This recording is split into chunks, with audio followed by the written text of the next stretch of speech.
Now, more people are installing inverter systems in their homes due to continuous blackouts, but now criminals are taking advantage of that. They are claiming to be qualified electricians when they are not. So let's have more a discussion about this, and I'm joined by Mark Mfikoe from the Electrical Contractors Association of South Africa. Thank you so much, Mark, for joining me this afternoon. Of course, it seems like this has been doing its rounds, especially on the South Coast. We had a story about a couple who spent thousands of rands, on something like this, and they were scammed, basically. How does one make sure that you do not fall victim to something like this? Yeah, we have heard that story too often. And good afternoon to you and to your viewers.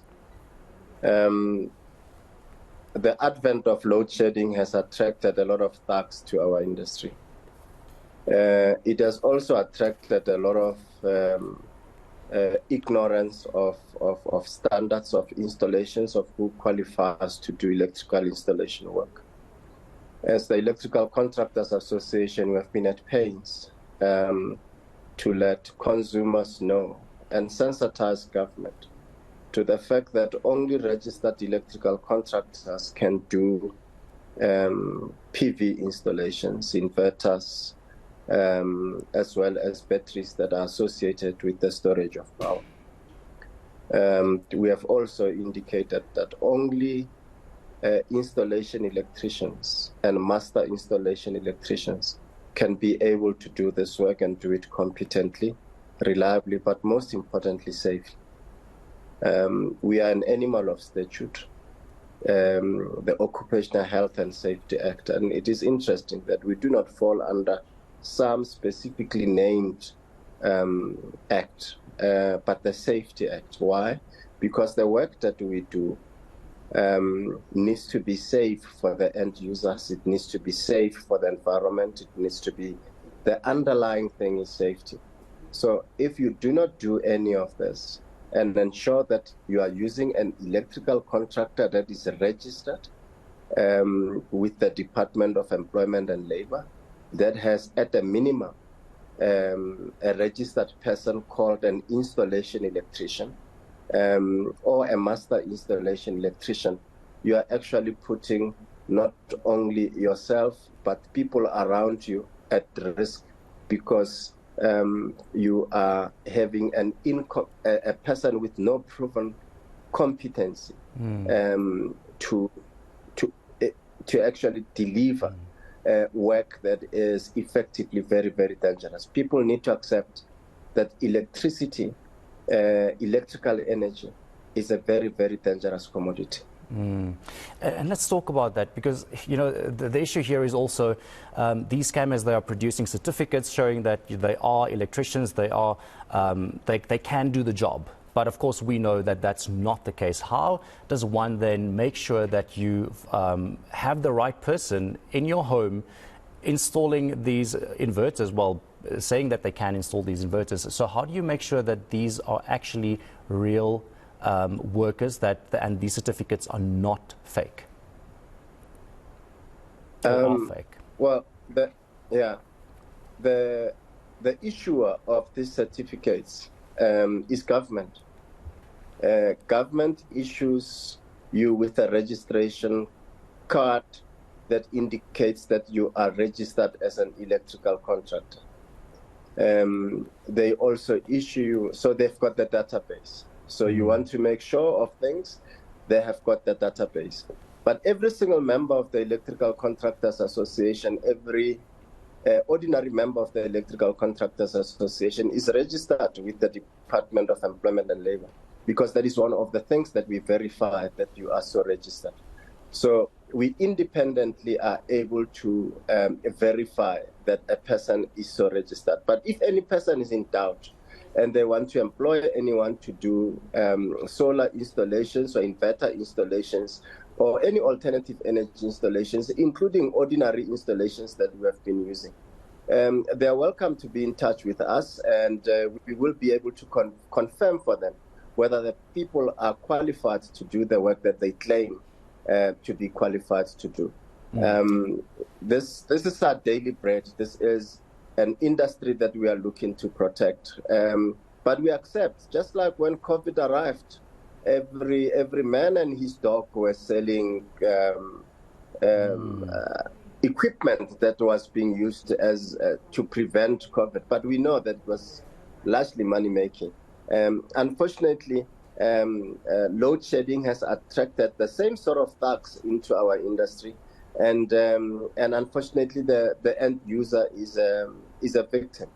But may I say quickly that you know, some municipalities have actually introduced the bylaws, and some of these bylaws have been in existence for a long time. For example, in Cape Town, if you are to do any of these installations, you are required that you should apply and you get approval. And part of that approval must include who is going to install. So as the right people are given an opportunity, and only the right people can do the installations. We can't be lawless, because in this particular instance, lawlessness compromises the safety of people and their properties. And would you say, Mark, that there should be more efforts done to actually track down these people and prevent them from, you know, getting their next victim? Correct. You see, we need to accept that it's a criminal act. You can't do this work unless you are a registered electrical contractor. And that is stated in the regulations, the electrical installation regulations, paragraph 6. It's very clear. But what you are now lacking is the institutional capacity of government to enforce things, and also society's inclination to want to go for the cheap thing. If somebody comes in and they are cheap, all that you want to have is a bragging right to say that you have got solar on your house. Who installed it? Is it good for you? Is it fit for purpose? And was it installed by a correctly qualified and registered person? This is as important as deciding whether you are the doctor that you are going to visit is registered with the medical council. That is exactly as it is. Are you going to have any person that claims to be a doctor to work on your heart, or are you going to ensure that it's a qualified heart surgeon?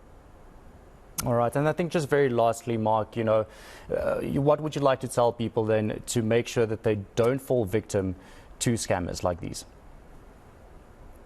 Okay.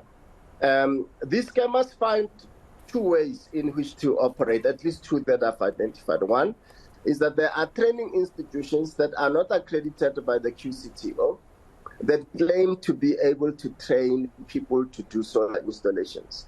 Armed with little certificates or cards of various colors that come from these people, they then claim that they are able to do electrical work. They can't. The only qualifications are those that are registered with the QCTO. Get proof of registration with the QCTO that these people are able to train PV solar installers or PV solar technicians. You need, as a person that trains in order to install for people, you need to be aware of this. Secondly, please, no compromise. The only person that can be able to do PV installation work must be an installation electrician or a master installation electrician. It doesn't matter which bank or funder recognizes what. There is law in this country, and that law must be observed. Don't be a victim. Insist on evidence of qualification. Insist on evidence of proper registration. And if you are in doubt, get in touch with the Electrical Contractors Association. We will help you verify. All right, thank you so much, Mark Mfikoe from Electrical Contractors Association of South Africa. Of course, a lot of people have been falling victim to scammers claiming that they can install inverter systems in their homes, and we've heard of people losing up to 50,000 rand having fallen victim to these scams, claiming that they can install inverter systems in people's homes.